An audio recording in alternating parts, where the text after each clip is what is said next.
And welcome to In-Game Chat for Saturday, September 14th, 2013. This is Season 7, Episode 31. I'm Scott.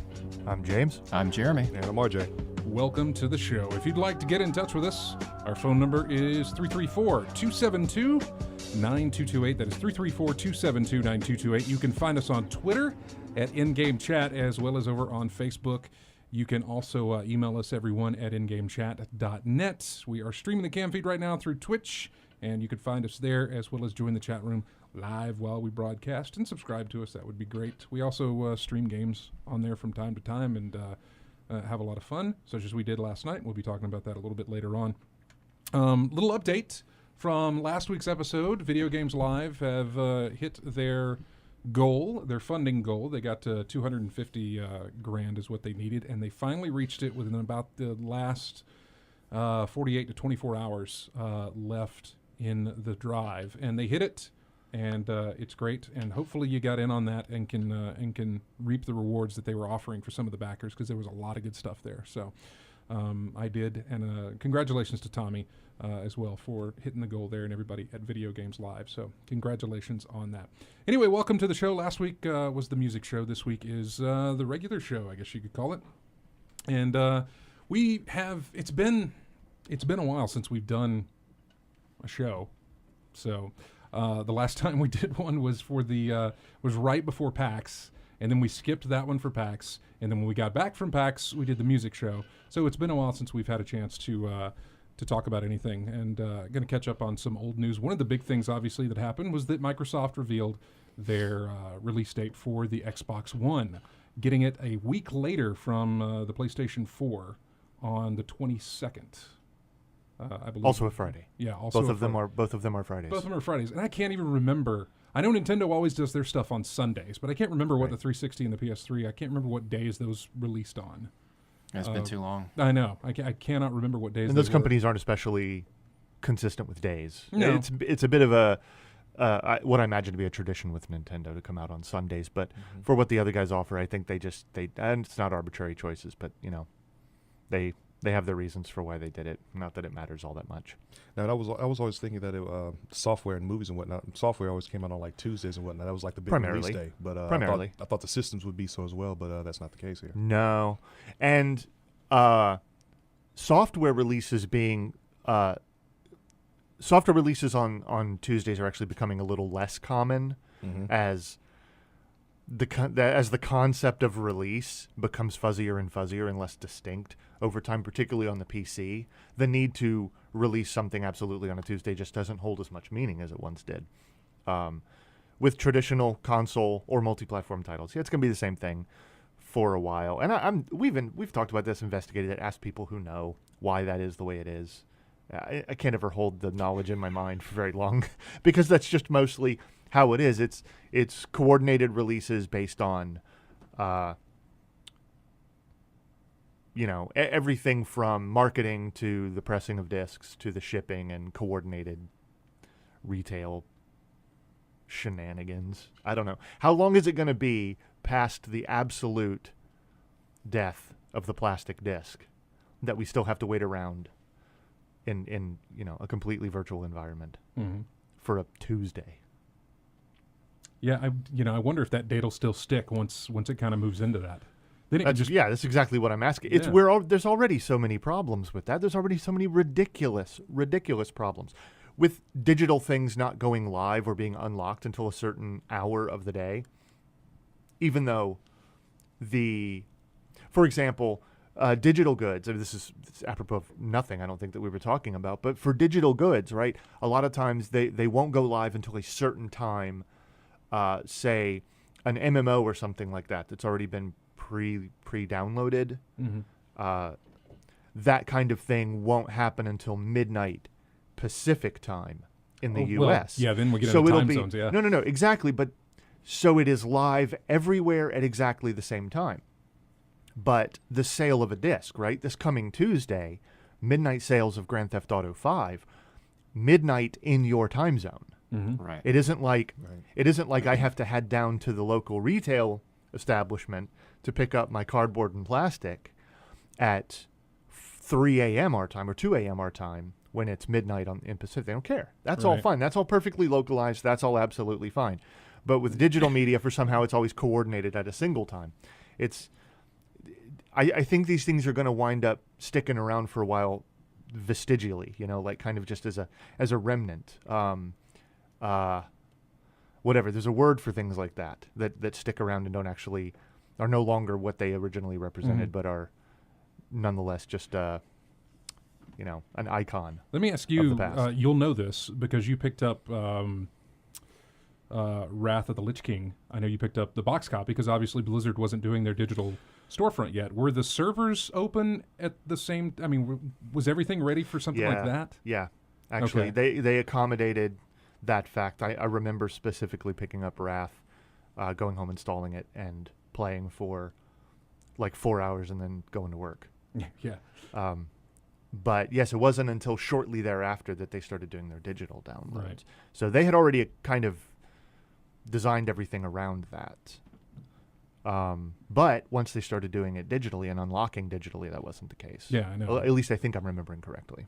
Yeah, it had ceased whenever they. It's a strange thing. It's going to be very very strange in the future once we've moved on to that exclusively. And the days as well, I think, are going to continue to be sort of a weird thing. But Yeah. And in some of the news that we got this week was Sony had their Tokyo Game Show news, mostly about the Vita. Vita getting a new version of the Vita. The Vita 2000, I guess, is what it's being called. 20% thinner, 15% lighter. It'll come in 6 new colors, and that is Japan only so far. And the screen is going to be an LCD instead of the OLED. Instead of an OLED. Yeah. That was something I only caught on after, like a couple of days after it had announced. People were doing the comparisons, and that's when I read. I thought they were keeping it the same, but that's when I read, oh, that's LED. Wow. Right. So people waiting to jump on this are actually. It all depends on what you favor, but OLED looks really, really good. Yeah, it's an excellent looking screen.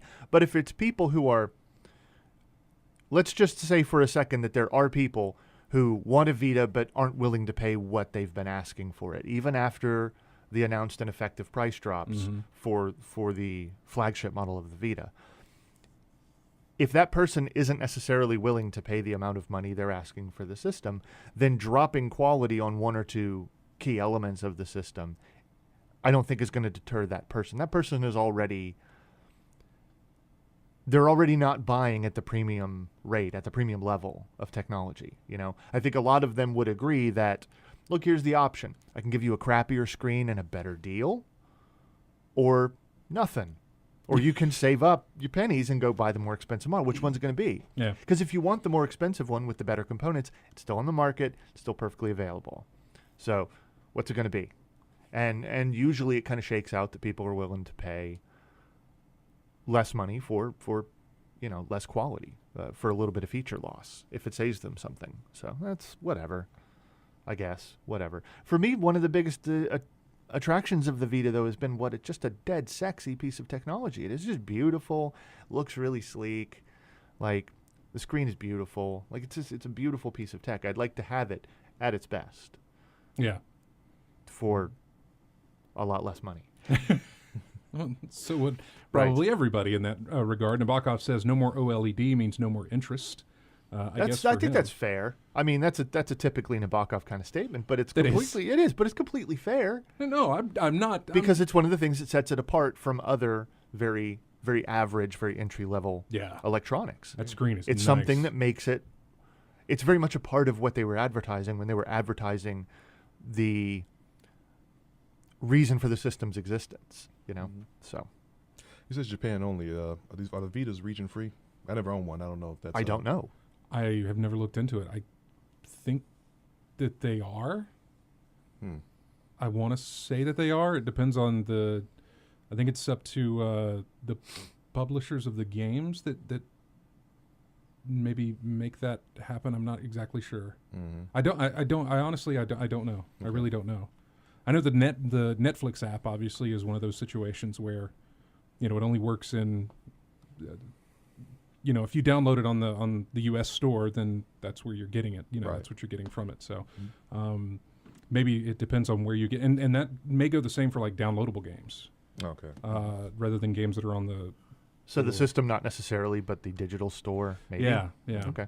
So, and somebody in the chat room may completely blow that away with us. So, and have an answer for it. The Vita TV was announced. Connects to your TV. It can play Vita games via a slot on the device, and it can stream PS4 games using remote play. It also plays PS1 and PSP games, and has a price tag of $100. So far, again in Japan only. But another way to incentivize, Vita. Another way to for current Vita owners to have something else to go after and something else to whet the appetite of not yet Vita owners. Okay, hold on. To get both. I'm going to tell you a very quick story about what happens in my brain. I hear something TV, and I instantly tune out. Instantaneously. A giant stone wall comes down and cuts off the part like where I previously cared. I don't. Like if you put TV at the end of it, for some reason, I think you're selling it to somebody else. But recap those capabilities of that system, right?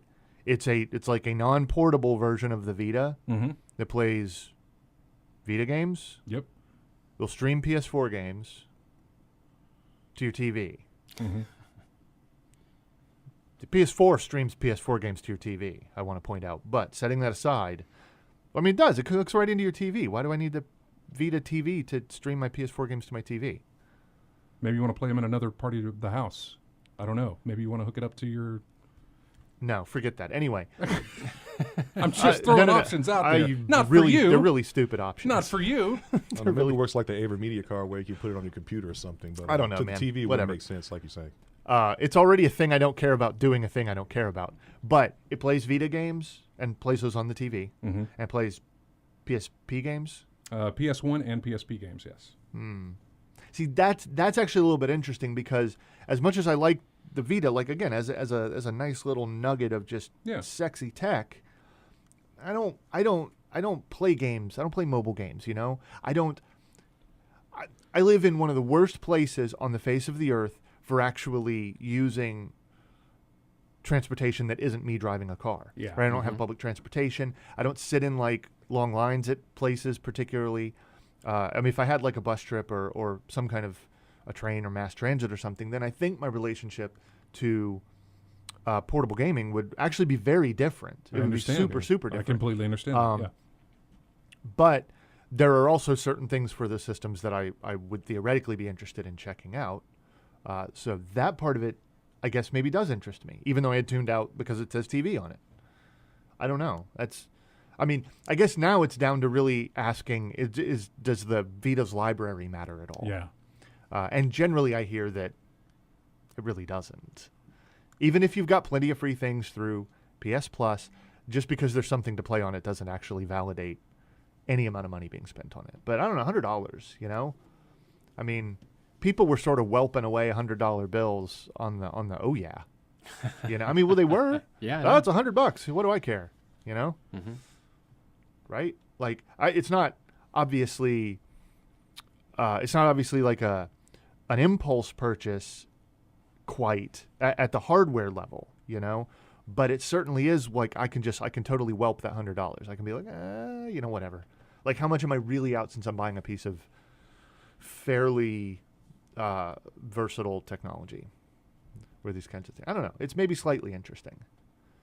No, I like. But I can't take it into the bathroom, so I don't know. Never mind. I changed my mind. No, I like the idea. It's a great point of what you said, is that for those who kind of put their Vita down whenever they get home. I mean, even if you do use it for travel, you come home and you're done. It goes back to charging, I guess, whatever the case. But maybe you're having fun with whatever that game is, and it's nice to have that option. I'm curious what it's going to look like to stream it through to a TV and how the resolution looks on screen and that sort of stuff, to see what that's going to do with it. But given the option at home, I'd much prefer to play on my TV screen. It's one of the things. I've got an app on my iPad right now that has a lot of pinball tables. It's not from Zen, it's from somebody else. And they're close to getting their Steam version of that game out of Greenlight. And when they do, I'm going to be really happy because I can stop playing on my iPad while I'm sitting at home. It's great for here at work or doing whatever somewhere else, portable, that sort of thing. But I would love to have it on a screen at the house. And you could currently do that with anything you can buy from Apple, but I don't know, for whatever reason, it's just, that's about the only game I've ever played on it. So it goes back to the library situation of what do you have worth spending another extra $100 on that you can stream to your TV or stream it to another room if you want to have that option. So I don't know. If it turns out that its streaming capabilities are fine, then maybe. Well, you'll know where you can try it. Yeah. I mean, if it's fine, if it could really stream the PS4 to a second thing. Because I'm thinking about what RJ said. I'm thinking about putting it to my computer monitor rather than having to find another way, because sometimes that's an interesting Well, that makes me wonder about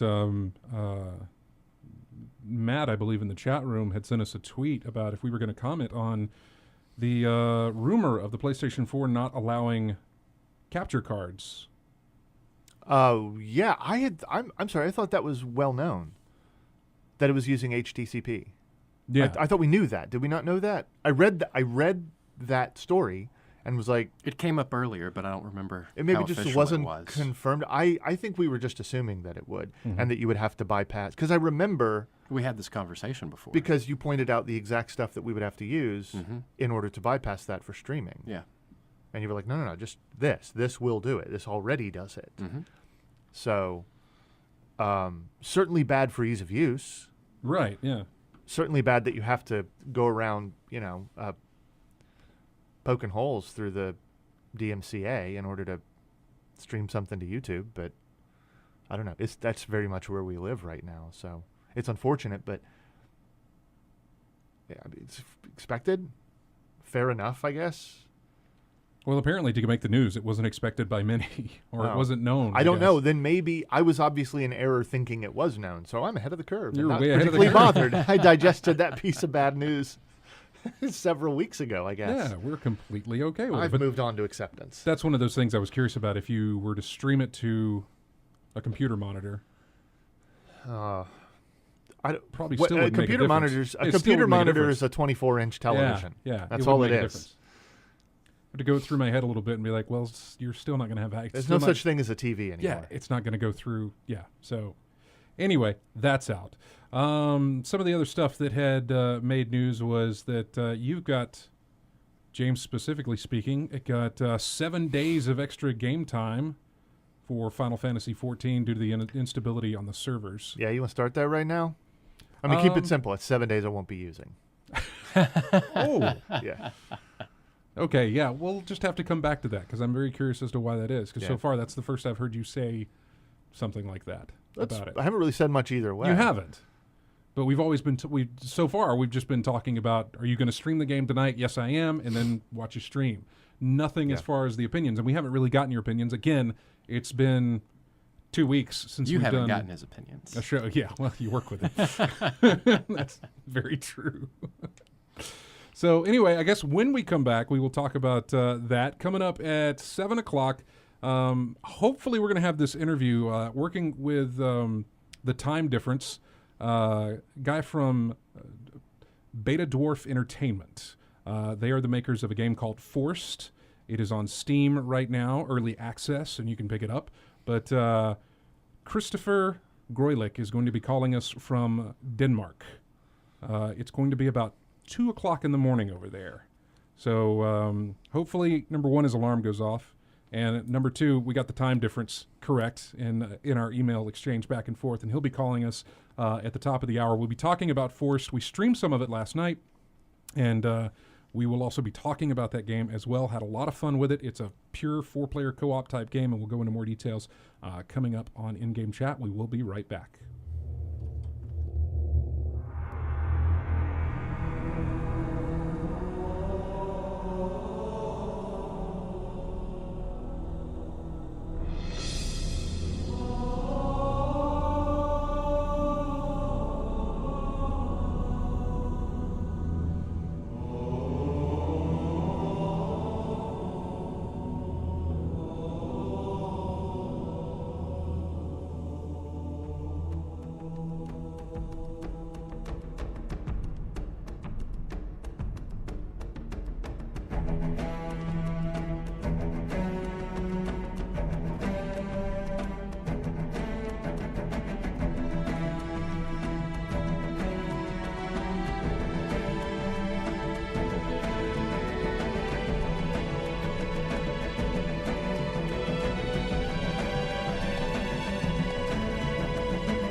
And welcome back to In-Game Chats. League of Legends. Or playing League of Legends on Twitch. Trying to increase our viewing rate and our subscribers and everything else. Yes, we're playing League of Legends right now. It's the new update. Anyway, welcome to the show. Getting back into what we kind of left off with there was Final Fantasy XIV. Had some launch week issues. You took the entire week off. I did. When I it do launched. that sometimes. Also, I was like out of paid time. I was like, I don't really like to get into this argument. I mean, I really do, because I actually go looking for this argument on the internet all the time. About taking time off for games. I don't take time off. I just don't do it.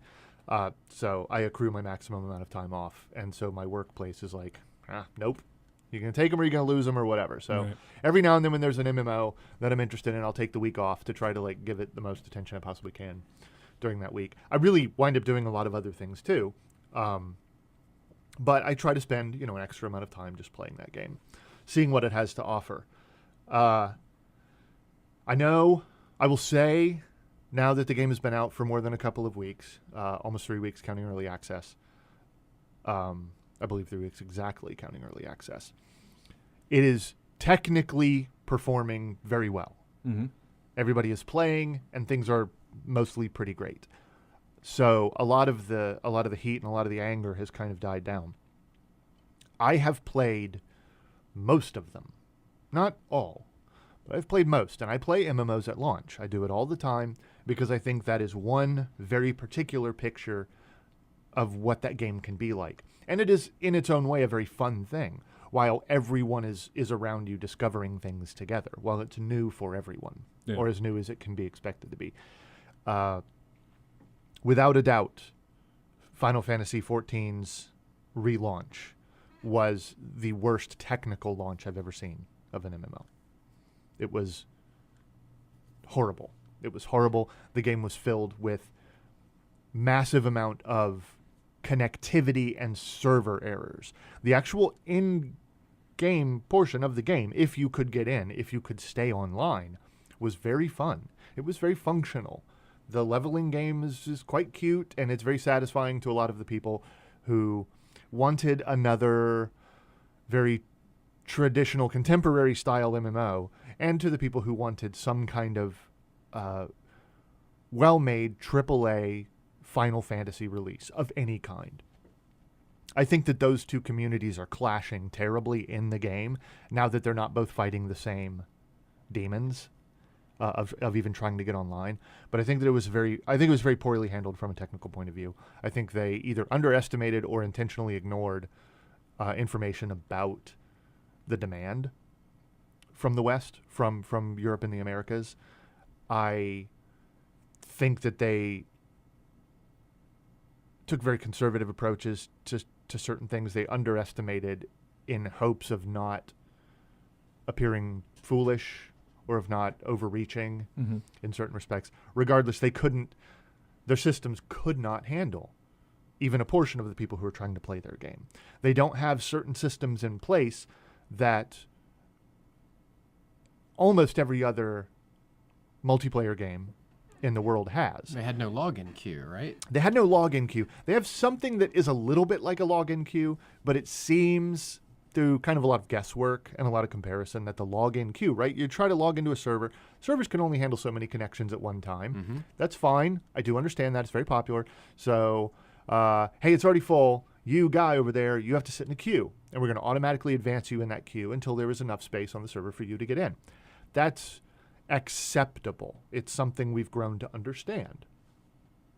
The thing they also do not have is an auto logout feature, where if they determine that your character, your connection, is inactive for a certain period of time, they'll just boot you offline. Hey, you're not playing. You obviously are doing something else. You're not being productive. You're taking up a slot that another person who could be online playing the game could use. So off you go. And that's fine. When you come back, you just hop into the queue. It's not super happy making, but it's okay. It's acceptable because we understand why that works the way it does. They had no such thing. Nothing at all like that. So people were logging on they would set their alarms and log on at like 2 or 3 in the morning when it was possible to get past some of these errors, some of these malfunctions and problems, and actually get online and just stay there. They'd go back to bed, wake up, go to work, come home, their character had been logged in for 14, 16, 18 hours, and then they would go play until they encountered some kind of connectivity error and were knocked offline. So it's been talked about in thousands of different places. There's no point in going into it in detail, but it was a horrible, horrible, horrible launch. It was really, really bad, mostly because people could get in and realize that they were having a lot of fun with it. So having said that, it's not really for me.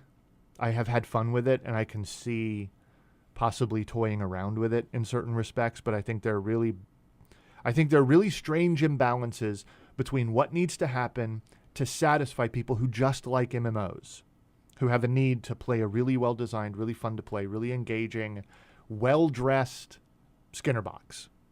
Because there's nobody who doesn't know that's what it is.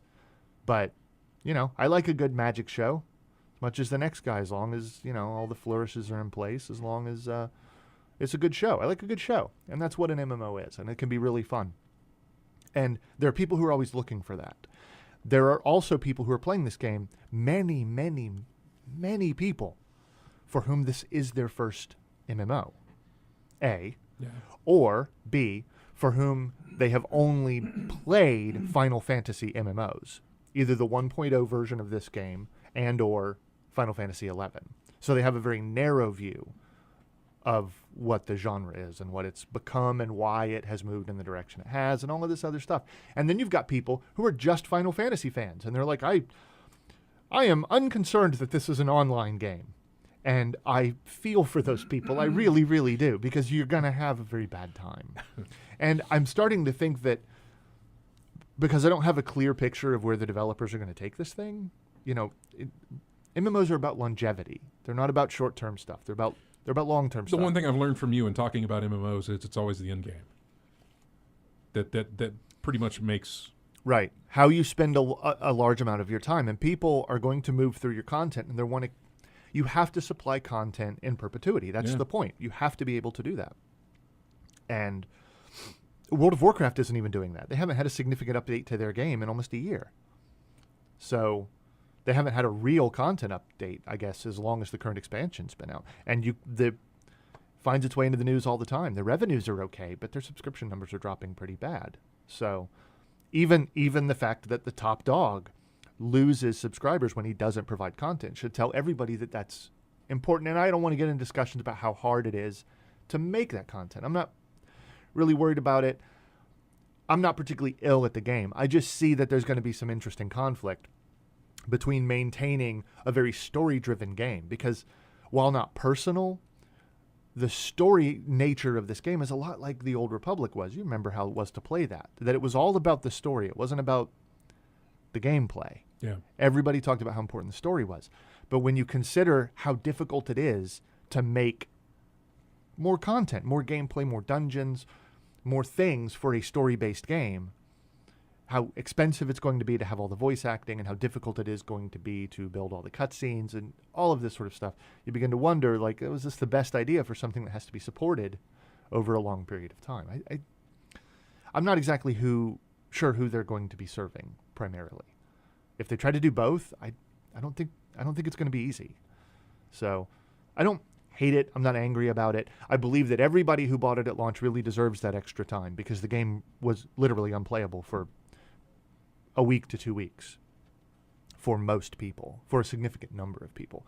And that's perfectly fine. I've kind of hit a wall with it. I've played all the various classes. I think a lot of what they're doing is very interesting. I think a lot of it's very frustrating and needlessly stupid, mindless, stupid. So I would like to come back, check on it later. It is the only thing I played for about 10 days running, so yeah. I do have time in it. And I don't know. It's got a chance. It's got a chance. It's done a lot of things good. It's done a lot of things that are intelligent, a lot of things that are quality of life. But I don't know. I can't exactly recommend it. I guess beyond the fact that it's $30, it's super cheap. They're not charging an arm and a leg. You can get a cheaper subscription than you can for most other subscription-based MMOs. But even that's going to turn a lot of people off. I don't know. I haven't decided how I feel about it, but I do know that I'm not interested in devoting that kind of time to it. And like most MMOs, your first purchase of it, the $30 gets you a free month out of it. It does. So it's a great little trial period for just the Sure. $30 If you to see consider wanna how continue many games you're going to spend $50 to $60 on and play for about a month, doing it. I think that's completely fair. And I think that there's a lot of interesting stuff to see here. But I think a lot of the things that make you a very analytical, very cynical, and very apparently aggressive type of player in MMOs after you have played so many of them for so long, you begin to walk right into these sort of things. And unfortunately, I think even the best of us, even those of us who are not bad people, and I always go out of my way to be as nice as I can online, become the kind of player that casual people do not like, just by the nature of how long you've been around. It's like working in theater and then going to watch theater. I say that because I do, and Jeremy and I talk about this all the time. If you work in theater and then go watch a show, there is always a huge portion of your concentration devoted to looking at the lights, looking at the tech, trying to see if you can catch quick changes and scene shifts and things like that. You're not simply absorbing the show. You become a terrible audience member. It does that to me with radio now. It did that to me when I worked in the movie theater. That's exactly. I was like, they didn't flip the, they didn't change their format. And I've forgotten what the name of it is, but yeah, there's the way that the screen is presented and everything else. Like they're down on their frame a little bit, need to pull it up. All this other stuff that comes through. So like focusing on your job more than the entertainment value of the production. It's not that. It's that you have become so trained, because obviously MMOs are not my job. Right. But I walk into one instantly picking it apart, instantly building lists. Because you go in with the knowledge of what works and what doesn't work. And when you see people doing things that don't work, right, it bothers you. Right.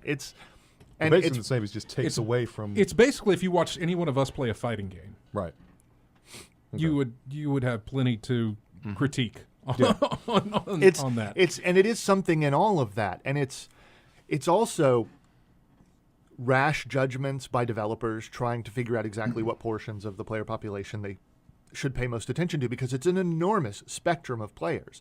Right. It is almost impossible to build a large-scale multiplayer game, not even an MMO, but a multiplayer game for many types of people. That's why we look at concurrent player numbers over a long period of time of the most popular games, and they are usually laser-focused. They have a very specific type. Not always, obviously. I'm not saying that's true in every case. Right. But a lot of them are laser-focused, and they just know this is our business. This is the lane we're going to travel. These are the people that we want to engage, and we just want to do the best at that. And so other people can say, that thing is not for me. Thank you very much. That's perfectly fine. But somehow MMOs are still drawn in several different directions, because within the type of person who is willing to pay $12 to $15 a month to play an online game, there is that is an RPG based around traditional and really moldy mechanics, set in some kind of, in the 900 millionth fantasy world that I've played in, right?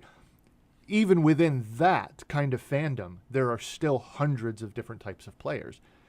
It's almost impossible. I'm pretty sure it is impossible. I don't know why people keep trying to do it, but those that do have a really, really tough row to hoe. It's very, very difficult. So it's terrible. And then there's the communities, and we're all horrible people.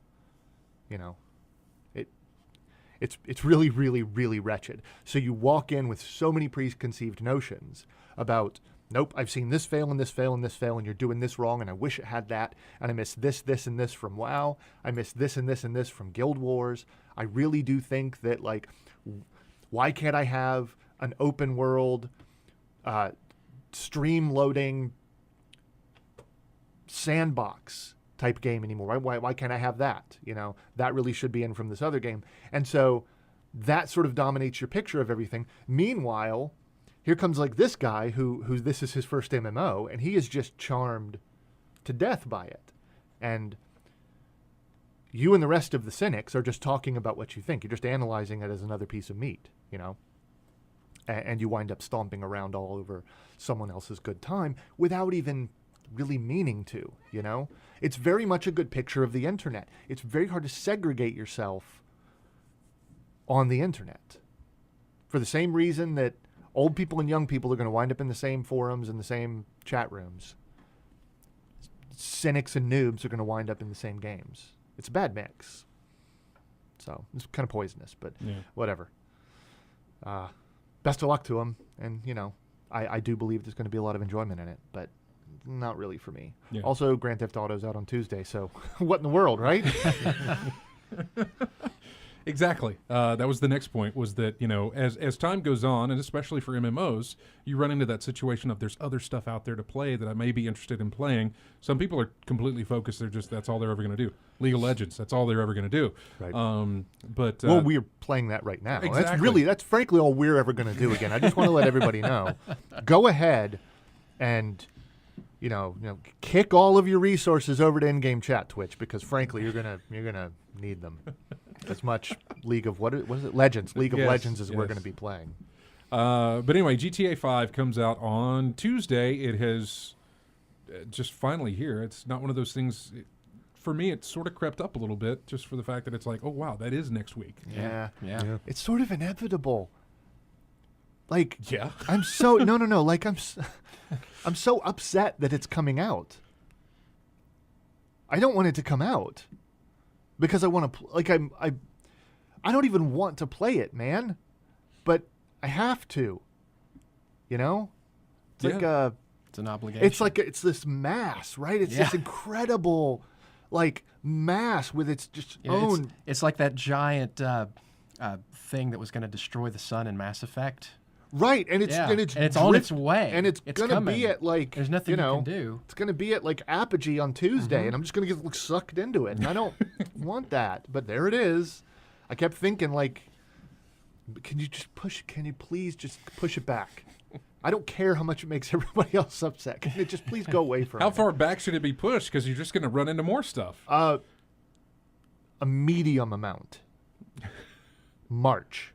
Okay. I was going to say spring, so that's... Yeah. I think it should come out in March. Yeah. Just like... and it should magically just be on the new consoles and on the PC all at the same time. We should just skip this release next week. Not even bother with the 360 and the PS3 version. Just wait till March and go straight to the PS4, Xbox One, and PC version. The PC version, exactly. Which is a horrible idea. I know that. In-game chat doesn't have good ideas. This is just things we think. It would make it convenient for me. That's right. So if you could please set aside the many dozens of millions of copies of this game you're going to sell, so that I am not inconvenienced, because I'm frankly... I don't have the energy to play your game right now. Now, I already asked you what you were going to be getting it on. I don't know. Is it Tuesday yet? I don't know. You told me you were going to get it for the PS3. I lied to you. I don't know, okay. Scott. All right. I'd like to know. How? So would I. Okay. What are you waiting to make that decision for? On Tuesday? Yeah. Comparisons? You're trying to see? Yeah. I know what you're waiting on, because I'm kind of sitting on the same thing as you are. Are you for real? Are you for real? Are you just? Is it for real? As good or better on the PS3? Right. Because that just doesn't really happen, And I don't want to rehash old arguments. I want to talk about this stuff. I don't want to get a bellyache over it. Is the online stuff really something I can care about? Or is it going to be gone like a fart in the wind like it was with GTA 4? I don't care how much you're trumpeting it. I don't care how much everybody is just convinced that it is going to be brilliant. I don't care. And you won't know until 2 weeks after. And say what you will about my Netflix list on Xbox 360. I'm still likely to have a better multiplayer experience over there. Based on the simple fact that I will have some multiplayer experience over there. Yeah. So, I don't know. Yeah, I could flip a coin and whatever, and then do the opposite of what the coin said, probably. Yeah. I have no idea.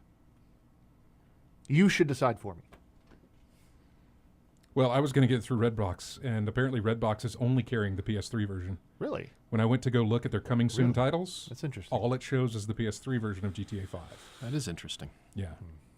I mean, I think it's worth owning, right? See, that's where I'm kind of leaning now too, because it's like, Wait, I see. You know what? I shouldn't even say that. I don't know. I know. I don't know. I'm carried along on the same wave of garbage non-knowledge that everyone else is, right? Past is not any sort of guarantee. This is precisely where we were before 4. And then all anybody does about 4 anymore is bellyache. You know, so I don't know. I want it on my PC is what I'm saying. Yeah, no, I'm with you on that one too. I would like it there as well. So it's GTA 5 for the Tuesday is when that's going to release. And Are you guys picking it up? Yeah, I'm picking it up on the PS3. I'll be playing on the PS3. Really? Yeah. I don't. Okay. Well, you. Yeah. I mean, I know if you're picking it up, that's where you're going to be playing. It's my only option right now. Is just PS3. Right. It's still the PS3 though, right? Like it didn't suddenly magically become the PS4. Like it's still the PS3. It still has a horrible controller. I've caught myself calling it that whenever I've said, you picking up GTA 5 on the PS3? Yeah. Yeah, I've caught myself a few times saying that. It's still the DualShock 3. It's, still a much smaller friends list for me. Mm-hmm. So I don't know. Stop looking at me. Nabokov wants to know why you're interested in GTA 5. Story. Okay. Pretty much it. A lot of games I play. Not for like multiplayer like GTA 5 is. I'm really interested in the story and seeing how it plays out. Did you play 4? Yeah, I played 4. Okay. Did you play the DLC for 4? No. Okay, I was curious. Just because I completely told myself I was going to do that too. I did too. I got it installed. All I got to do is click on it. Just no desire. It's too late. Just no desire to do it. Final Fantasy A just week sucks away, my man. mouse pointer right over to the launcher shortcut. And after it's 5, not even my fault. After 5, you'll never be able to play it. Yeah, I don't know. You know what? I don't know. Because I got that on my PC, Yeah. where things look good.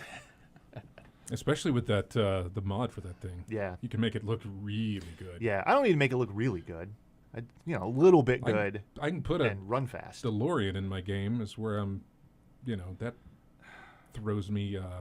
Then some you'll stop advantage doing points. everything in the world. Yeah, well, it's like I did with Max Payne. It's like That's all I ever did. it's like a like a cardboard box, right? If you're trying to like a cat trap, right? Like if you want a cat to stop running around all over the place, just put a cardboard box somewhere and it'll sit in it. That's what DeLoreans are for you. Yeah. If a game would just include a DeLorean, you would just stop playing the game and ride around the DeLorean all the What time. did I do for Project Gotham Racing 4? I rented it, got the one achievement for Right. the DeLorean, for Yeah. the whatever, sent it back. That You was didn't it. buy Crysis until you could do a DeLorean mod, right? Very, very true. I'm surprised there wasn't a DeLorean mod for Max Payne. Where like he was a DeLorean, and you just kind of like flapped around the game with the gull wing doors. That would be great. That would be wonderful. Anyway, so let's see. What else? It's GTA, and then October is Beyond Two Souls. Mm-hmm. That's in early October. Right. And then mid-October to late October is where we get the new Batman game, and then AC4 and... I'm not I doing know. AC4. I know you guys aren't. I'm No just way. saying some of the big AAAs that are getting released, Mm-hmm. it just tends to start stacking up. And then, of course, the new consoles, which I've talked to James about this. Where are you at on new consoles, Jeremy? You just not... Not right now. Okay. Not on the horizon for me, anyway. Yeah. And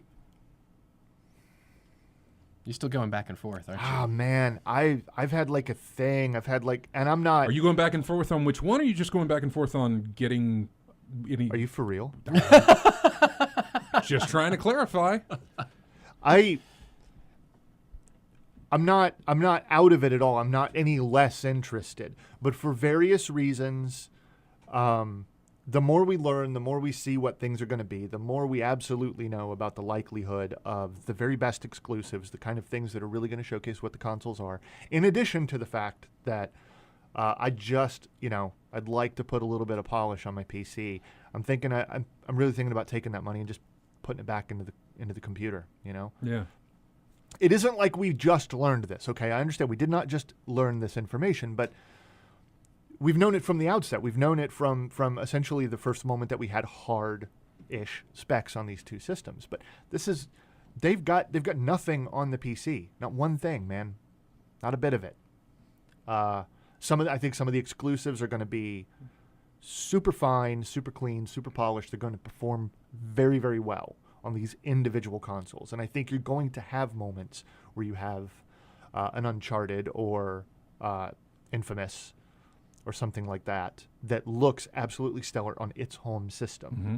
And in that particular case, I'll look at it and think, I don't have anything entirely analogous to this on my PC. But in general, we talked this about is this. not like any other release. I cannot These look. consoles are not taking a leap ahead of the PC right now. And I can't look at their launch titles. I can't specifically look at their exclusive launch titles. Yeah. And say, I got to get the system for that title. I can look at some of these other third-party titles and say, sure, but it's also going to be on PC, and I can pick it up there.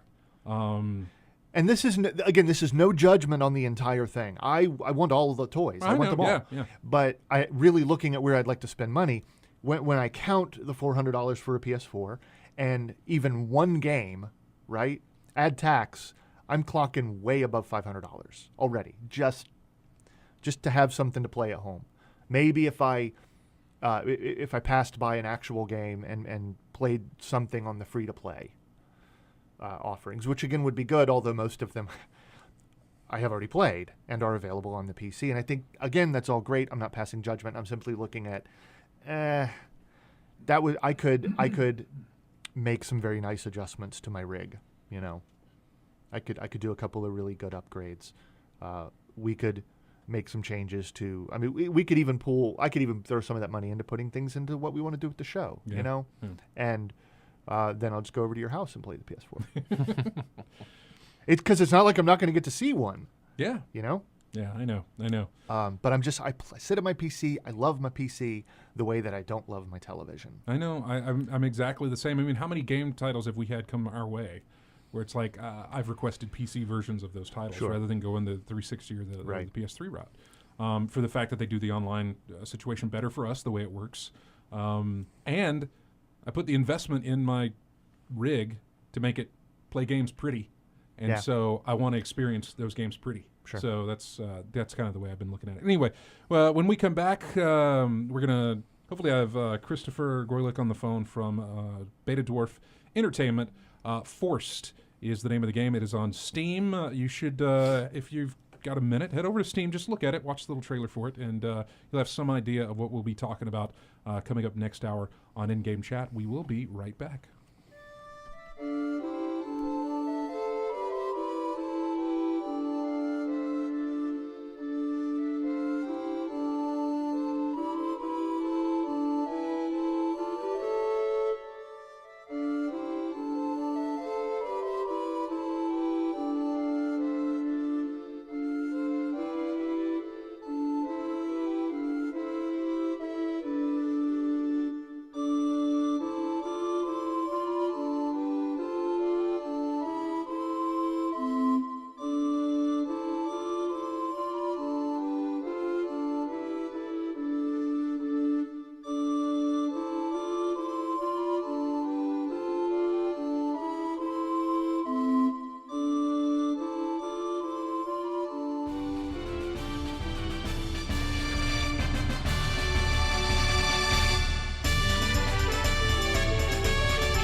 And welcome back to In-Game Chat for the second hour here. I want to talk about a game that me and James played last night. It's called Forced, and it's on Steam Early Access right now. And you can go out there and you can try it. I think it's $12, Yeah, I believe. I think so. Yeah, $12 you can try it. I ran into these guys. It's Beta Dwarf Entertainment. ForcedTheGame.com is where you can check that out as well.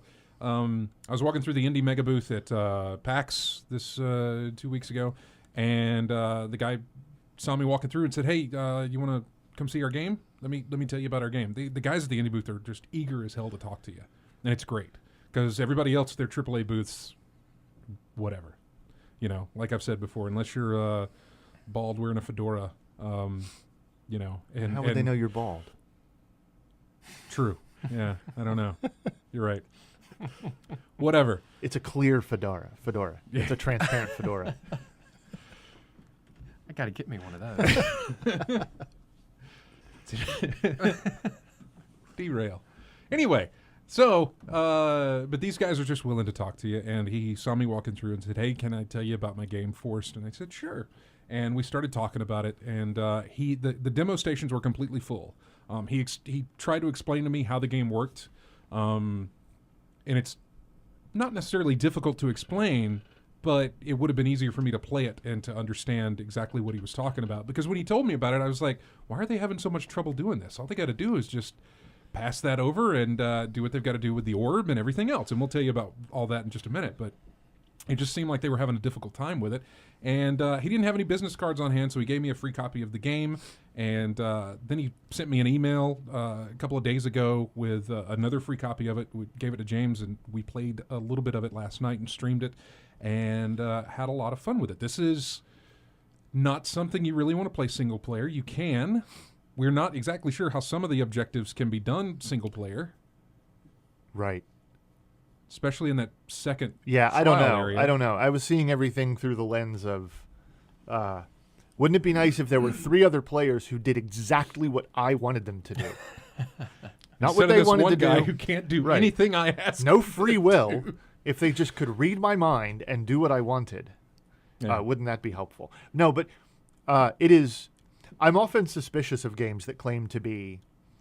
It's co-op, but like, 2 to like you can play it alone, which I don't really want to do. But 2 people is fine, 3 people is fine, 4 people is fine. I'm really suspicious of that because a lot of times I don't feel as if they're telling the truth.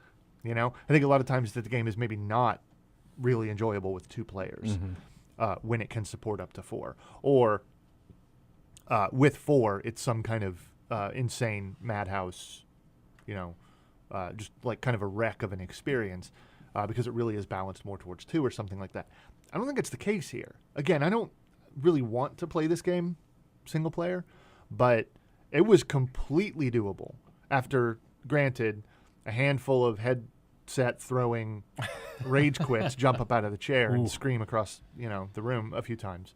That was just me. That's just what you do. That's just right? how I get through my evening a lot of times. Okay. But it was mostly because we had just come that close to completing an objective, and then Scott goes and ruins it. Just because he doesn't have anything better to do. Always me. What did you do, man? Whatever, just any kind of creative tomfoolery to just destroy my experience, man. That's what. Nothing. So, no, I know nothing was one option for Scott to do. Sometimes he would do nothing, and that would completely ruin things. No, but he was in a place where his connection was blazing fast, and we're like, "Hey, we should do some co-op streaming because Right. we haven't had a chance to do." I that ruined yet. the stream, by the way. I apologize for that. Yeah, it's only his vocal, so you can't hear the wisdom that I spout, which is fine. But you do get a cam feed of him, going berserk and having his moments.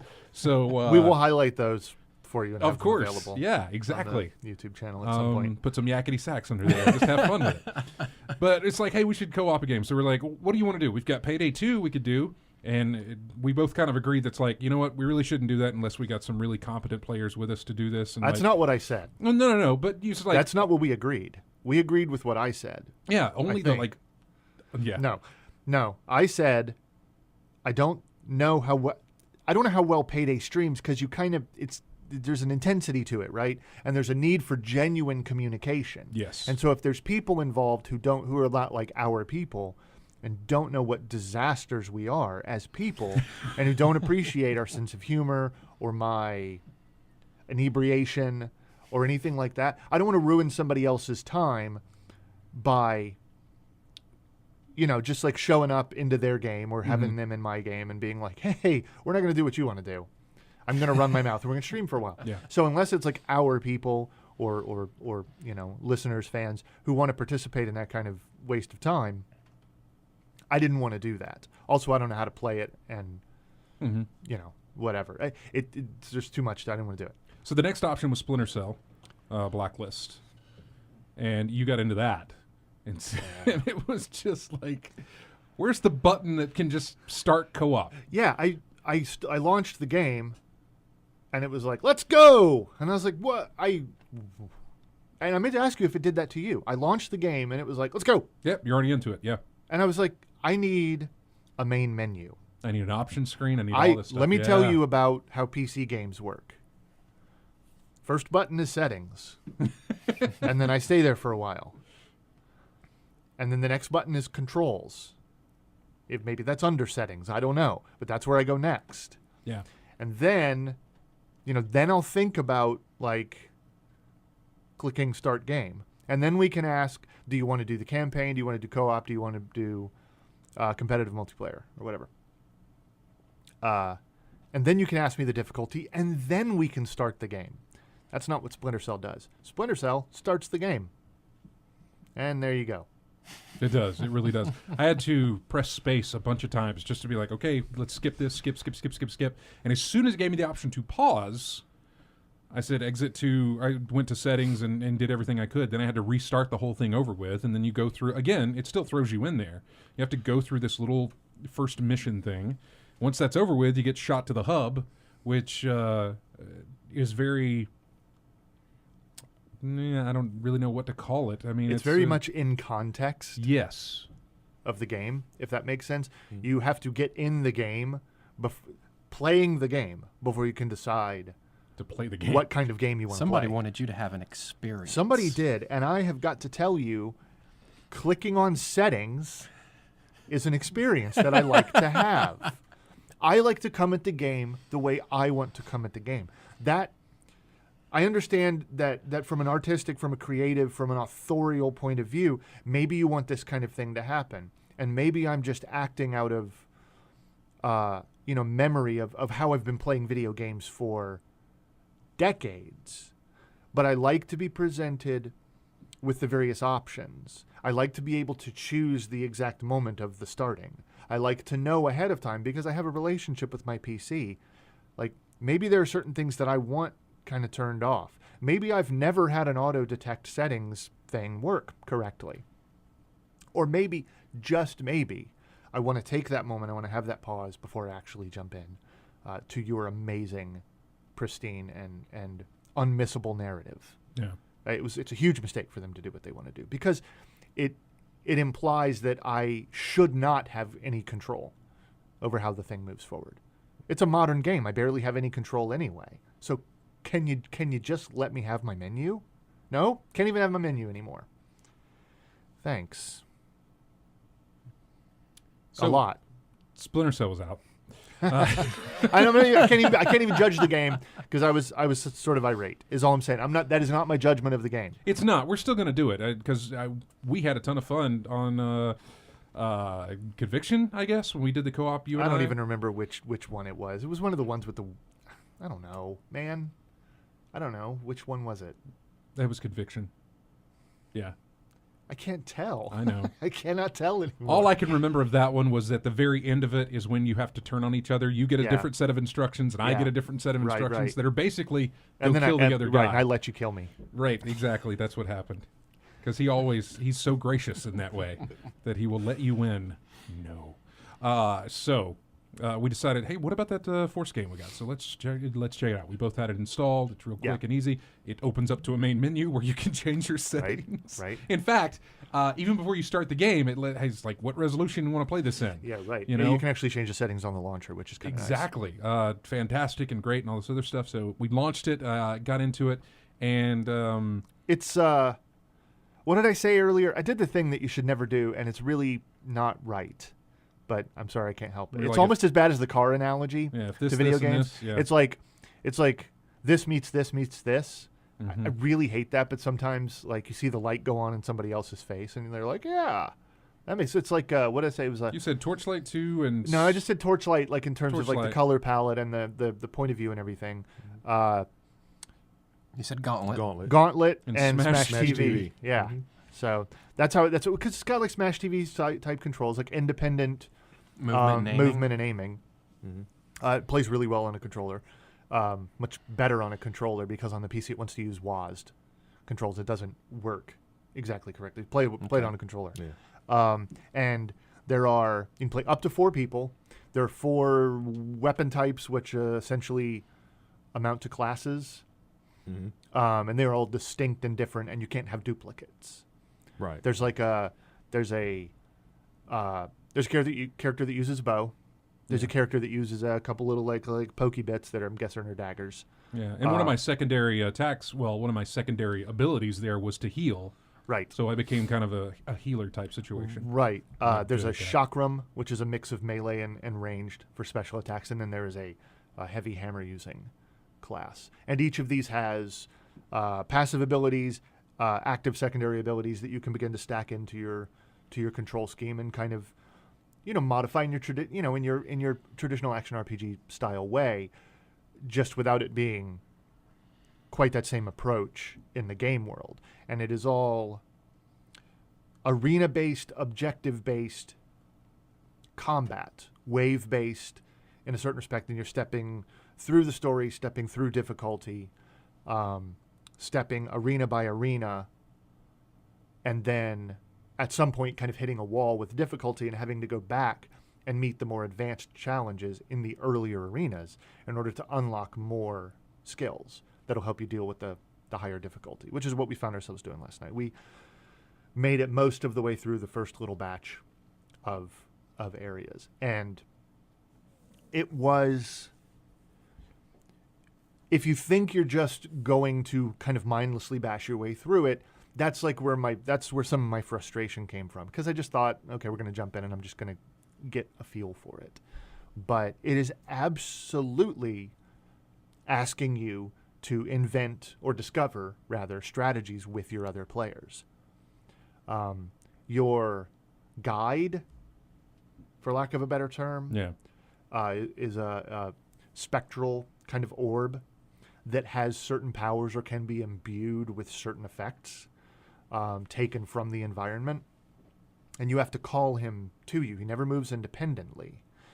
And each player can call him. So much of the strategy isn't just about which switch to hit and how to do a specific thing. It's the various uses that this orb has in a particular area, how you have to employ those, and communicating, like absolute perfect communication with other players about when to drag or move or ping pong this guy from one place to another. So it was, despite, being hampered by, frankly, Playing with me. it was incredibly fun because we kept thinking like, we're terrible at this. What are we doing wrong? Let's just try this ridiculous strategy. Let's just try this stupid thing because this sounds like maybe we can like break the game a little bit so that stupid people like us can beat it. But in doing that and experimenting, you're actually uncovering real environmental strategies, and you realize that that's what you were meant to do the entire time.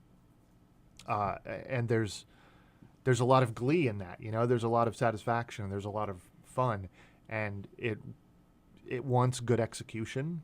You can get by with middling gameplay, but it really wants you to do a good job. And to be able to do a select, because Scott kept, and it's funny, I know this is really stupid, it reminded me an awful lot of that. You know what we did last night? That's why I like MMOs. Mm-hmm. Okay? Take out all the take out all the crap most people think about them. I like dungeons because to me, what that game is, what Forced is a dungeon run in an MMO with like 3 or 4 other people, everybody having to coordinate and communicate and kind of figure out what any individual challenge is, what a boss requires, what a trash pack needs, exactly which enemies are going to do what kind of damage, what kind of spells or skills or classes have to be brought to bear on any one particular conflict or whatever. It's the perfect distilled essence of what I like about that sort of stuff. And, you know, you kept thinking like, we can't do this, we can't do this, we can't do this. And it reminded me of running, you know, new difficult content in an MMO. And you just, no. Let's give it another try. Let's give it like 5 more tries. Let's wipe 5 more times. And then we're done because people get too frustrated to actually pay attention. But instead of doing this, let's now try this. Or, hey, this works, so let's add this in. It's, in its own way, it's about the best part of an MMO without all the garbage of an MMO. At least from the point of view of someone who likes dungeon running. You get in there, you find it, and we finally beat it. And like, I died, but that last challenge that you and I were trying to get. Oh, that very last moment. You know, it's like the tank died, but it doesn't count. Boss is down, it's fine. Put check mark, we cleared it. We didn't do it like it was a Pyrrhic victory, but it's a really great it's one of the things we'll put on the highlight of the video, especially that ending, just to see the trouble that we went through and how many times we replayed that level. And then it's like, I think we can do it if we do it this way. And it was just a Hail Mary type of situation where it's like, and it worked. Yeah. Because I thought, you died? Yeah. You're dead, right? Does it matter? Is it okay? I got the meteor cast off. Doesn't matter. Counts. Because you were still alive. It still counted. So, and it worked. But it's really, really fun. Just give it a shot. Again, I don't know that their site has a demo. I am not exactly sure. But check out forcethegame.com. Again, $12 gets you the early access version into it. If you find some friends for it, I think they've got one of those 4 people pay this sort of thing. 4-pack. The 4-pack thing going on for it. So, which is completely suitable for a game like this, to get 4 of your friends to get in on it. So definitely check that out. Again, it is Forced on Steam, Greenlight. Go or early access. It's already gotten through the Greenlight process. So anyway, check it out and give it a shot. And if you see us online, join us and play, and we'll do some more streaming of that. And we'll get to those other games too. We'll get to Payday, and we'll get to Splinter Cell, and have a lot of fun with those as well. Payday though. Yeah. They patched it. Did they? And people are not happy. Oh, I haven't looked into that. Yeah. I don't know where we are in relation to a break, but I had a thought, and I did want to talk to you about Payday, so. Well, let's go to a break, and we'll come back, and you can talk to me about Payday. So we'll be back with more here on In-Game Chat.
And welcome back to In-Game Chat for the final segment of the show. Just going to sit back, talk about some games here.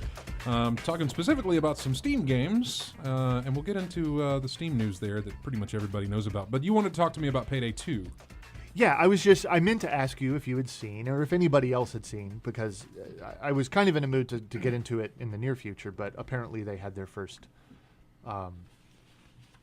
maybe not their first, but a major balancing patch. Yeah, I mean they have constantly spit out updates for this thing. Right. But apparently there was an awful lot of heartache over this particular one, and they just did a massive nerf and buff in all the wrong ways for a lot of the players. It's always very interesting to me when a cooperative only game becomes very obsessed with balance. I don't exactly understand that. I understand wanting to avoid exploits that mean people can just cheese your content and things that have a really bad effect on community. It wasn't until reading a thread about all of these complaints that I really understood that Payday should have been pitched to me. And I know that I have my own densities to worry about, like my own inability to open up to new things. Because all I really know about Payday after, however long is like the stupid clown mask, right? I don't actually have any concept of the game. But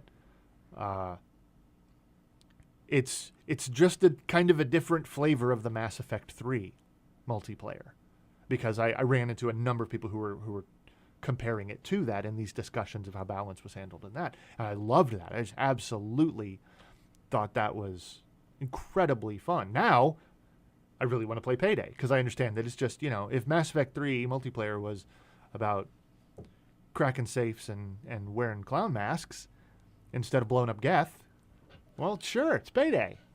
Maybe. I don't know.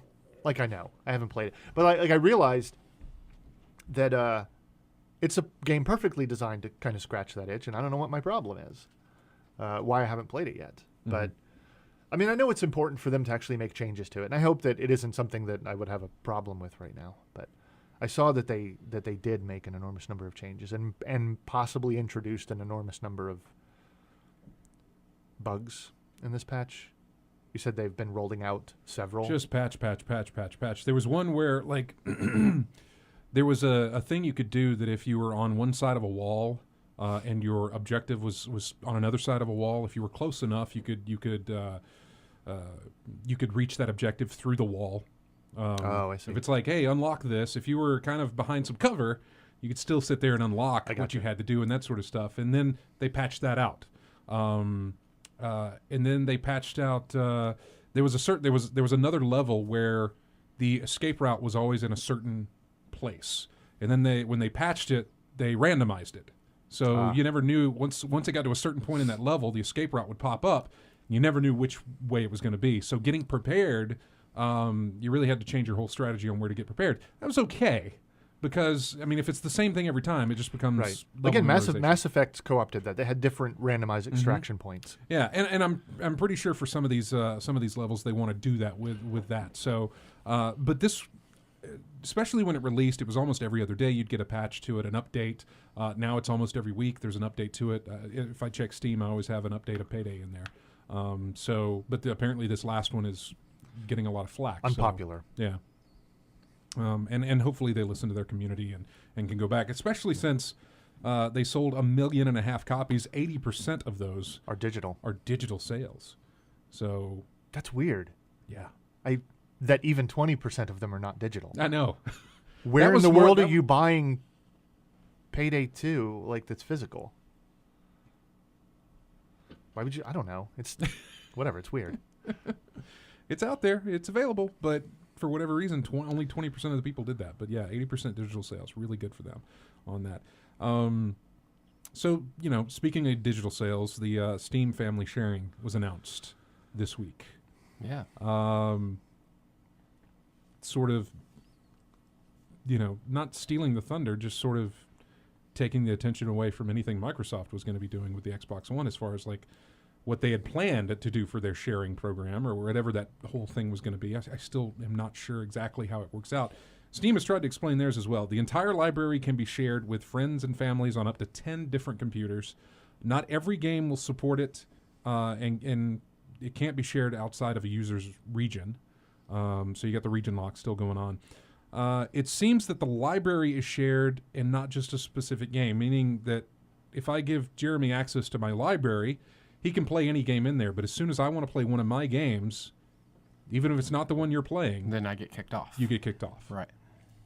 And that is going into beta, next week? I believe so, I believe it hits beta next week, and I don't know when the official rollout of the whole thing's going to be, but beta next week. And I know you signed up for it, or at least joined the group for it, so you could get into it. So, and I've done the same as well. I'd like to see how that works. Yeah.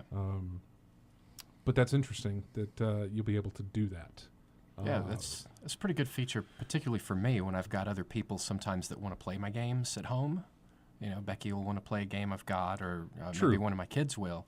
And, all right, fine, but I don't want you playing on my account because, you know, that tracks my progress and my achievement. So if they can now play on their account, you know, when I'm not playing, that's great. This actually does solve a real problem, a genuine problem, and really does seem to me designed exactly along the lines of a family plan. There have always been arguments from people that like I really wish somebody else could play this. I just don't want them having it on my account. You know, can we simply treat this like the other systems already do? You can have multiple accounts on an Xbox and play off the same disc, play off of one disc. So the concept of family and friends sharing on those systems on the consoles still wanted an awful lot of explanation and clarification.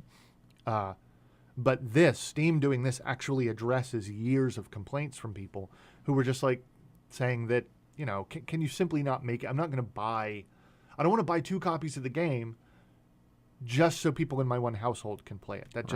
I'm not going to do that. Whether that's fair or not, it doesn't really matter. I can already buy 1 copy of the game for my Xbox. Everybody can play it in turn on their own account. So this doesn't do much for me because I don't share my account anyway with other people. But for people like you that have a family with several people that would want to share some portion of your library, this is exactly what we needed. Yeah. Yeah.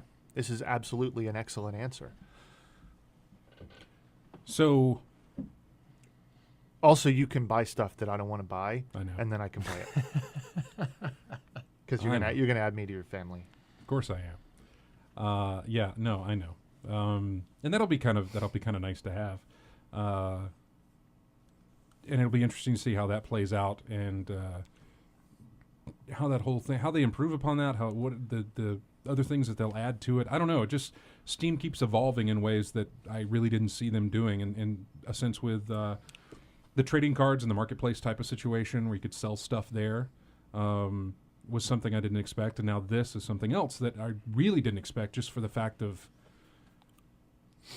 just how tight of a hold a lot of digital publishers have on their games, saying you have to buy this copy, and if anybody else wants to play it, they need to buy this copy.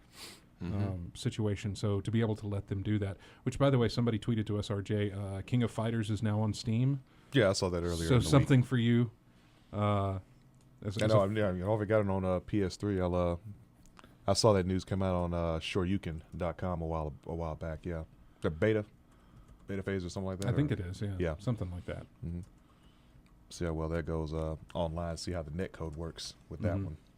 Because I know playing it on the PS3, I haven't had any problems with that one. I know the one before that was god awful online. They made some serious fixes on that one the next time around, so we'll see if they did better on Steam. Yeah. Going back to games that we played, what have you been playing, RJ? It's been a few weeks since we've gone over stuff you've played. I was playing the remake of Castle of Illusion. That's right. I was playing that on Steam a while back. Made a stream of it and actually be able to put that up after a little while. Had a good time with that one. You know, one of those hitting the nostalgia feelings I got playing that on the Genesis. And as a bonus, when I pre-ordered it, I got the original version as well. So, you know, played that to get the feeling back into the game and then start playing the remake again. And it was everything I was expecting. A really good playthrough for me. Jeremy, what about you? Anything? I played Fez since that showed up on Humble I did Bundle. see you playing that last night. Yeah, I didn't want to, even when it was on sale for half off, I didn't want to spend $5 on it, on just that. But as part of a Humble Bundle, which also included Mark of the Ninja. Oh, that's true. Yeah, okay, I'll do that. So you didn't have Mark of the Ninja before the... No. Oh, nice. No, I didn't. Yeah. So that'll probably be my next thing. But I really enjoyed it. I mean, I like puzzle platformers, and it was a really good one. It was kind of short, and the more complicated puzzles are way too complicated, but you don't have to solve everything in the game to complete it. It's a really good game, and you know, if that's your sort of thing, I really recommend it. Well, glad you've had fun with it. I know that James has been playing Final Fantasy, and what else? I mean, anything outside of that other than what we've discussed? Have you Nope. played? Okay, nothing. Nothing at all. And then, of course, I've been playing Forced, and another one that I've been playing and having a lot of fun with is Speedrunners. Yeah, I saw that. It's really a lot of fun. It really is. It's quick and easy to get into. You start it up and go right to the, hit multiplayer, because that's all it is multiplayer. Yeah. You wait for that's the only problem, is waiting for people to play, because apparently Right, not a lot of people have this. Yeah, I saw it. I was thinking about Bionic Commando swinging from platform to platform, and then someone got that drill and started taking folks out. That was it was really interesting. It really part is. of it. It's a race between superheroes. It's a foot race with superheroes. Mhm. That's all it is. And you get some power ups, and you go through the level. The first person who wins 3 times wins. If somebody falls behind, the camera only zooms out so much to encompass all the players that are involved. It zooms out to a max once you get separated so far. And if that person behind you, or if it's you, falls off the screen or whatever, that triggers that either triggers the end of the race if there's only 2 people, but if there's more than 2, that triggers the screen to start getting smaller. So your window of how far behind you can be from the first player gets smaller and smaller and smaller, because once you're out of the screen, you're out of the race. And so the first person to get 3 wins wins the match. And currently they've got 4 levels that you can run through. The levels do have difficulty. There's the beginner, intermediate, and then the advanced ones as well. The levels start having dangers that you can run into, spikes and stuff that'll just instantly kill you. But it is a lot of fun, and it is part of Steam Early Access. It is $10, and that'll get you the entire game and whatever else they plan to do with it. More power-ups, more players, more levels, that sort of thing. And I don't know, had a lot of fun. That was another one where I was walking through the mega booth at PAX, and they're like, "Hey, come play our game." I said, "Sure. All right, show me what you got." And when they did, I was just like, "This is great." So that was a lot of fun as well. Another one that I played that you guys saw a stream of was called Truck Stop. This is from Indie City. Well, Indie City is no more. They their parent company went out of business just this past week. Wow. So the game is actually unavailable at the moment. Blitz Gaming, I think, is what the name of the company was, or something like that. They went out of business after like 30 years. They went under. So Indie City is no more. The guy who worked on this is a guy who used to work on Burnout. He worked on Burnout 2, Burnout 3, and I think he did a little something with Burnout Revenge. He was not a part of Burnout Paradise. And it's just basically a crash mode is all it is. You start at a certain point on the map, you drive towards an intersection, you wreck stuff. As you wreck stuff, it increases your crash breaker. It's called something else, but that's what I'll call it. It increases your crash breaker. When it does, you hit the space bar, your truck explodes and causes more mayhem. And as it does that, it fills up your crash meter again, and when it does, you hit the button and it explodes again, and your damage adds up in money value, and you get a bronze medal, bronze, silver, and gold based on how well you do in the level. So it's $5. You can't buy it right now because Indie City is closed, but he's working on a way to get it out there. It is part of Steam Greenlight, so if you go over there, you can give it a thumbs up and try to get it through. $5 gets you into it, and that was an easy cost for me to make for something that is made by a former Burnout dev and is pretty much a crash mode all the way through. Lots of fun with that. There's if you go to our YouTube page, go to our YouTube channel, you can see video of speedrunners, you can see video of Truck Stop, and we'll have video up of our time with Forced and a couple of the other games that we're playing. We'll get your Castle of Illusions video up there as well. And that's pretty much what I have been playing since I got back from PAX. So looking forward to GTA 5. Wish it was on PC. It is not. But Yet. Not yet. I know. Didn't they? When was Max Payne 3 released on consoles and PC at the same time? I thought. I don't remember. Or did I it- didn't play Yes. 3. Yeah, I think the PC got a little Not bit the of a same guys.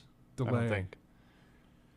There is a conversation about how Rockstar stuff works and like why certain stuff gets released on PC and certain stuff doesn't, and certain stuff is day and date. Mm-hmm.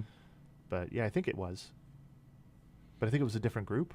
I can't remember. I think it got delayed by just a week or something like that. I remember there being some issues with it coming to PC, but it wasn't typical Rockstar fare, which is consoles first, PC 6 to 8 months down the line afterwards. So that wasn't the case.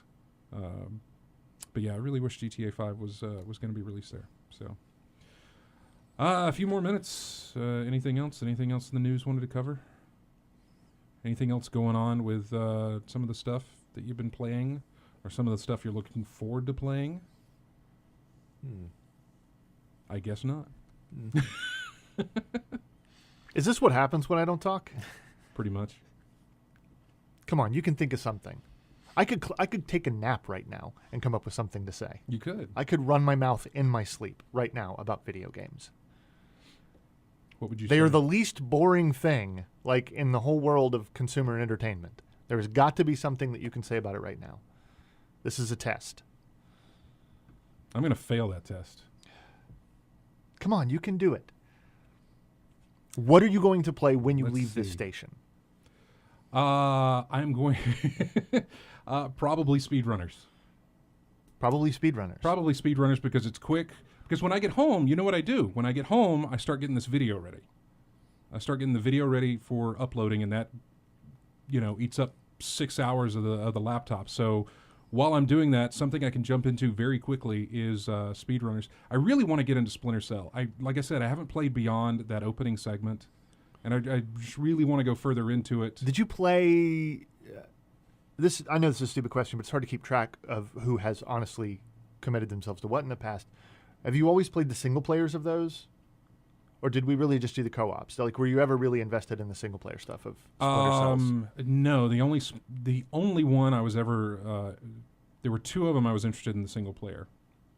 I mean, obviously the first one, but Pandora Tomorrow, we specifically got that to try and play co-op together. Sure. Because it did the Spies versus Mercs.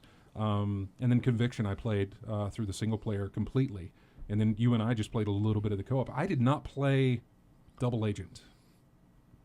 Right. I never did play that Don't one. regret that at all. I know. I heard bad things about it as well. I'm mostly just curious whether it matters to you who voices Sam, what Sam looks like, what the very specific story is. If you have any relationship, any past history to him, whether you care. You don't particularly dig on stealth games anyway. I don't. I'm always excited for them, but I'm not very good at them. Right. Yeah. I mean, the joke is that there aren't any anymore. Mm-hmm. I mean, there are a few, but like if you really want stealth, you go play Mark of the Ninja. I know, exactly. And I loved Mark of the Ninja. Yeah, it was fantastic. But like the old style, you're not going to get into a Splinter Cell and play Splinter Cell. Mm-hmm. You're going to play some variation on a theme that's come along in the years after the original release. But that slow, that methodic, that trial and error, that sitting in shadows and waiting forever kind of thing, it's all gone. It's done and gone because it's hard and it takes up time and it's not flashy and not enough people like it. So that they've built the supposed option into the game doesn't matter, right? Mm-hmm. Like, yes, I could also choose to play the game with only one hand if I wanted to make it artificially harder. But if your game is built around a certain balance, of combat and of sightlines and availability and all this other stuff, I was not in like particularly good shape last night, and I just sort of like ran through the first mission, and I put it on like hard. I clicked the thing that said like hard, and just ran through it, and I just didn't try. I didn't try, and I was fine, and that really kind of upset me, Like I just whatever. I sort of stealth, and then I was like, never mind. I'm just gonna stand up, and the guys didn't hit me with their bullets, and I just sort of, okay, you're dead. Now you're dead. And I guess that's what kind of game this is, It's just a shame is all. Yeah. It's very flashy. It's very quasi high development values, I guess. I don't know. There's lights and shadows and graphics happening and things like that. But, I don't care. I don't care. If it was a good stealth game, I'd spend the entire time with my cool headset that makes the noise. Yeah. Right? With your detective vision on. Right. Exactly. Sneaking around, hanging from pipes, like doing cool stuff like that, grabbing guys in the shadows and like making them wet themselves because I'm scurry, you know. And like there was some great moments in the earlier Splinter Cell games like that, and that's not there. I don't even mind an action game, but get over yourself. If you want to be an action game, go and be an action game. But you could not play the early Splinter Cell. Like you literally could not do it. Mm-hmm. If you just decided, I'm going to stand up and run and shoot, then the game, like you were done playing the game. And that's not the case here. That's completely optional. That's one of the things I'm looking forward to in Takedown whenever it gets released. The first-person tactical shooter. Oh, right. Yeah, where it's like, you can't run and gun in this. You will die. You need to plan. You need to communicate. You need to communicate with your players. It can do 6-player co-op. 6 players. Yeah, 6 Really? players. Which, I mean, what were we doing on Rainbow Six 4 at one time? Which one? Vegas. Which version of what? Vegas. This was 3, I think. Yeah, but I think you could do 4, couldn't you? I don't remember. I thought we were doing 3, but it's fine. I just remember neither using the here nor camera there. to map my face to the... Right. They may have had 4. We may have had 4 in Vegas. I don't know. I think Vegas had 4. Yeah, so I mean, you're adding 2 more, but it comes out next week sometime, and it is just something I'm really looking forward to, where you pick your loadout, you know what you're getting into. I went and watched some old videos of SWAT 4 and had those great feelings of man, this was fun. This was fun because they give you the map of like, here's your entry points. Here's where we think the guys are. Mm-hmm. They're wearing this, so you'll need the hollow points and all this other stuff. You need to pick the type of ammo that you're going to use, the type of weapon you're going to use, and your loadouts as far as the secondary. I'd really like to do that with you grenades. guys again. I know. It'd be a lot of fun. So Yep. Moments like that they're very limited. I can count the number of times games like that have really worked on one hand, where you have something like Hidden and Dangerous or SWAT 4, yeah. or maybe the very, very early Rainbow Sixes Rainbow before Six. they went all pear-shaped, Did the very early Rainbow Sixes have co-op?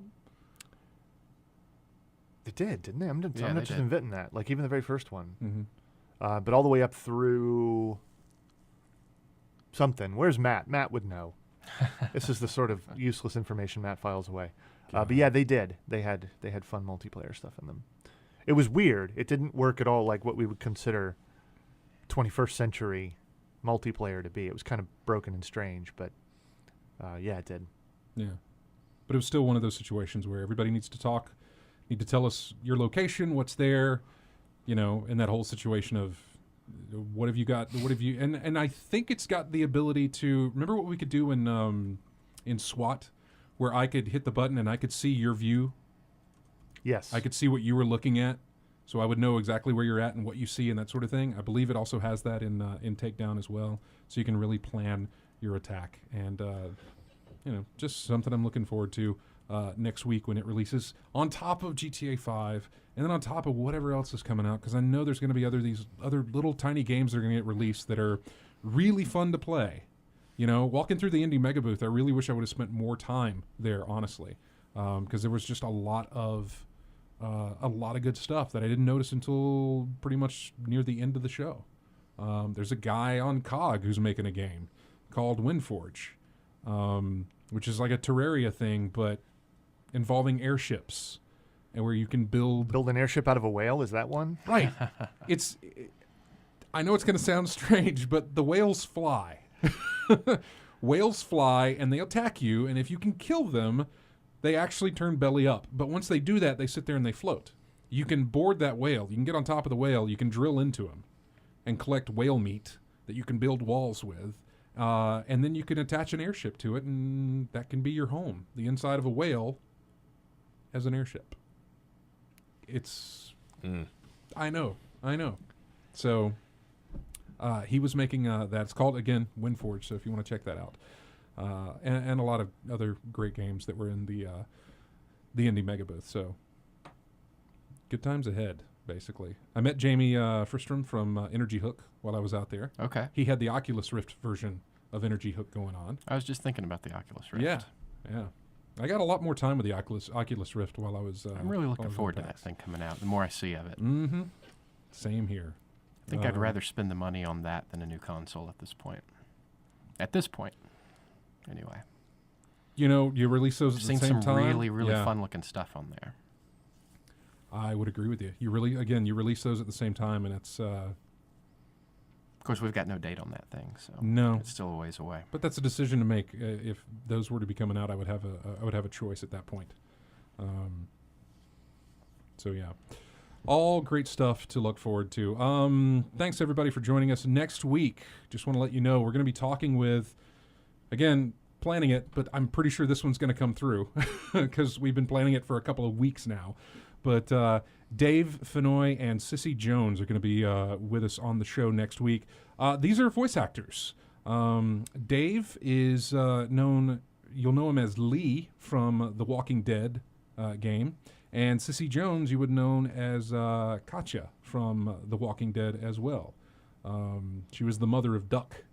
And I can't remember the wife of, I can't remember what his name was. Kenny? Yes. Yeah, wife of Kenny. They are going to be on the show with us next week. So make sure you tune in for that. Going to be a lot of fun talking to them about, you know, what it is that they do and maybe what it is that they'll be doing for another game. Who knows? But anyway, thanks everybody for joining us in the chat room, as well as everybody listening on the stream and on the radio as well. Thanks to everybody who grabs us every week from iTunes or however you get our show for later use. We really appreciate it. Don't forget to join us on Twitter, Facebook, our forums at colonyofgamers.com. Subscribe to our YouTube channel. And if you're on Steam, we've got a Steam group you can join up with over there and play games with us and other listeners. Matt has some codes he wants to give out from the latest Humble Bundle that was released. He's got some extras, and he would like to give those away, so make sure you get over there and put your name in the hat, and you're likely to get a game from him. That's it. Thanks, everybody. We will see you next Saturday.